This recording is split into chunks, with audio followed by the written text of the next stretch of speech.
ಇನ್ನು ದೆಹಲಿಯಲ್ಲಿ ಮಾಜಿ ಮುಖ್ಯಮಂತ್ರಿ BS ಯಡಿಯೂರಪ್ಪನವರು ಮಾತನಾಡಿದ್ದಾರೆ.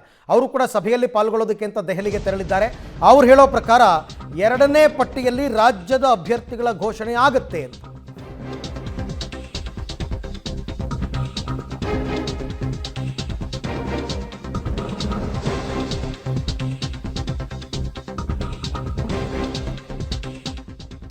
ಎರಡನೇ ಪಟ್ಟಿಯಲ್ಲಿ ರಾಜ್ಯದ ಅಭ್ಯರ್ಥಿಗಳ ಘೋಷಣೆ ಆಗುತ್ತೆ. ಲೋಕಸಭೆ ಅಭ್ಯರ್ಥಿಗಳ ವಿಚಾರವಾಗಿ ಸಭೆಯಲ್ಲಿ ಚರ್ಚೆಯಾಗುತ್ತೆ. 28 ಕ್ಷೇತ್ರಗಳ ಬಗ್ಗೆನೂ ಚರ್ಚೆ ನಡೆಯುತ್ತೆ.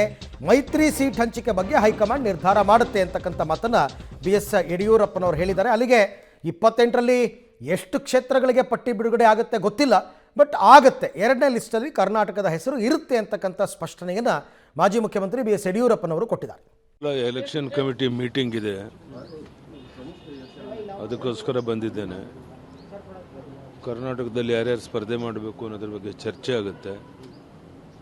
ಒಂದು ಅಂತಿಮ ತೀರ್ಮಾನ ಇವತ್ತು ನಾಳೆಯಲ್ಲಿ ನಮ್ಮ ಪ್ರಧಾನಿಯವರು ಮತ್ತು ಗೃಹ ಸಚಿವರು ತಗೊಳ್ತಾರೆ ಅನ್ನೋ ವಿಶ್ವಾಸ ಇದೆ. ಆ ಕಾರಣಕ್ಕೆ ನಾವು ಬಂದಿದ್ದೇನೆ. ಸರ್, ಇವತ್ತು ಸಿಸಿ ಮೀಟಿಂಗ್ ಇದೆಯಾ ಸರ್ ಅಥವಾ ನಡ್ಡಾ ಅವ್ರ ಜೊತೆಗೆ ಬರೀ ರಾಜ್ಯ ನಾಯಕರು ಚರ್ಚೆ ಮಾಡ್ತೀರಾ? ಅಮಿತ್ ಶಾನು ಇರ್ತಾರೆ, ನಡ್ಡಾನು ಇರ್ತಾರೆ, ಪ್ರಧಾನಿಯವರು ಇರ್ತಾರೆ.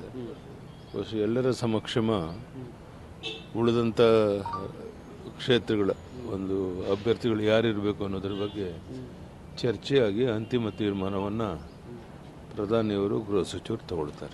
ಎರಡನೇ ಪಟ್ಟಿಯಲ್ಲಿ ನಿರೀಕ್ಷೆ ಮಾಡಬಹುದಾ ಕರ್ನಾಟಕದ ಅನೌನ್ಸ್ ಆಗುತ್ತೆ? ಮೋಸ್ಟ್ ಪ್ರಾಬಲಿ ಆಗ್ಬೋದು ಅಂತ ನಾನು ನಂಬಿಕೆ ಇಟ್ಕೊಂಡು. ಮೊದಲು ಎಷ್ಟು ಆಗುತ್ತೆ, ಎಷ್ಟು ಕ್ಷೇತ್ರ ಆಗುತ್ತೆ?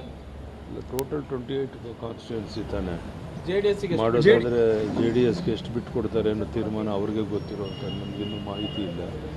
ಸೊ JDS ಕೊಡೋದನ್ನು ಬಿಟ್ಟು ಉಳಿದಂಥ ಕ್ಷೇತ್ರಗಳನ್ನು ಬಹುತೇಕ ಇವತ್ತು ಚರ್ಚೆ ಮಾಡಿ. ಸರ್, ಬಹಳಷ್ಟು ಜನರಿಗೆ ಟಿಕೆಟ್ ಕಟ್ ಆಗುತ್ತೆ ಈ ಸಾರಿ ಅನ್ನುವಂತ ನಮಗೆ ಯಾವುದು ಕ್ಲಿಯರ್ ಇಲ್ಲಪ್ಪ. ಮೀಟಿಂಗ್ ಆದಮೇಲೆ ಗೊತ್ತಾಗುವಂಥದ್ದು. ಸರ್, ಕೆಲವು ಮಾಜಿ ಶಾಸಕರು ವಿಧಾನಸಭೆಯಲ್ಲಿ ಸೋತವರು ಕೂಡ ಟಿಕೆಟ್ ಬೇಕು ಅನ್ನುವಂತ ನಿಟ್ಟಿನಲ್ಲಿ ಕೇಳ್ತಾ ಇದ್ದಾರೆ.